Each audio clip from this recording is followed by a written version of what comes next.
আসসালামু আলাইকুম দর্শক। ইসলামী আন্দোলন মহাসমাবেশের প্রধান উদ্দেশ্য ছিল পিয়ার পদ্ধতি বাস্তবায়ন, এবং তার আগেই জানিয়েছিল যে দলগুলো এই পিয়ার পদ্ধতিতে একমত তাদেরকে আমন্ত্রণ জানানো হবে। আমরা দেখতে পেয়েছি এই সমাবেশে বেশিরভাগ রাজনৈতিক দলই অংশগ্রহণ করেছে, যার মধ্যে উল্লেখযোগ্য জামায়াত ইসলামী, এনসিপি এবং বিপি নূরের গণ অধিকার পরিষদ। সংবাদে যাওয়ার আগে আমাদের জানা দরকার পিয়ার পদ্ধতি কী।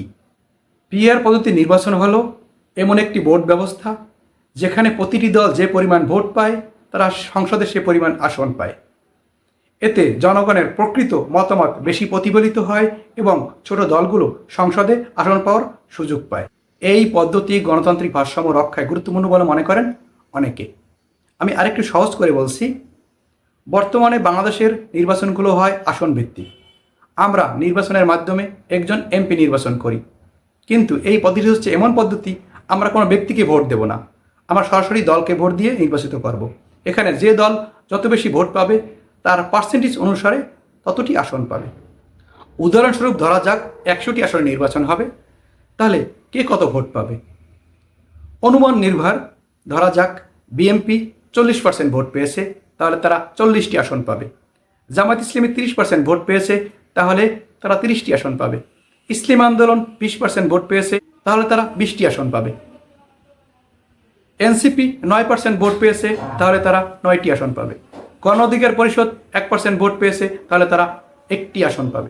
এভাবে 100% ভাগ করে আসনগুলো ভাগ করা হবে।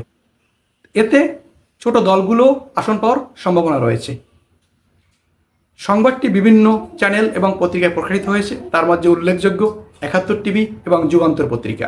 আমি পত্রিকার সামান্য একটু অংশ আপনাদেরকে পড়ে শোনাচ্ছি। সোহরাওয়ার্দী উদ্যানে জাতীয় সমাবেশে দলটির আমির বলেন, ভুল নীতি ও অসুস্থ রাজনীতির কারণে আগের আত্মত্যাগ বিফলে গেছে।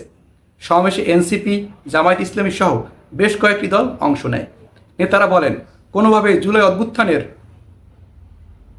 বেহাত হতে দেওয়া যাবে না।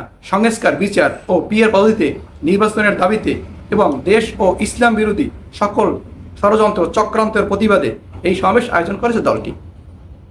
এতে একাত্মতা প্রকাশ করেন জাতীয় নাগরিক পার্টি, এনসিপি, জামায়াত ইসলামী, নেজামে ইসলামী সহ ইসলামী ঘরানার প্রায় সব দলই।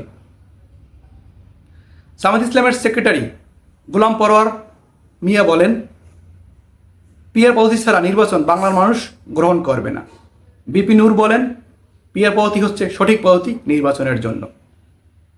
অন্য একটি সভা থেকে বিএনপি নেতা সালাউদ্দিন আহমেদ বলেন, পিয়ার পদ্ধতি যারা চায় তারা নির্বাচন পেছাতে চায়, পিয়ার পদ্ধতি বাংলাদেশের জন্য উপযুক্ত নয়। প্রিয় দর্শক, ভালো থাকবেন। আবারও ভালো ভালো সংবাদ নিয়ে আপনাদের সামনে হাজির হব। আমি মামুন চৌধুরী।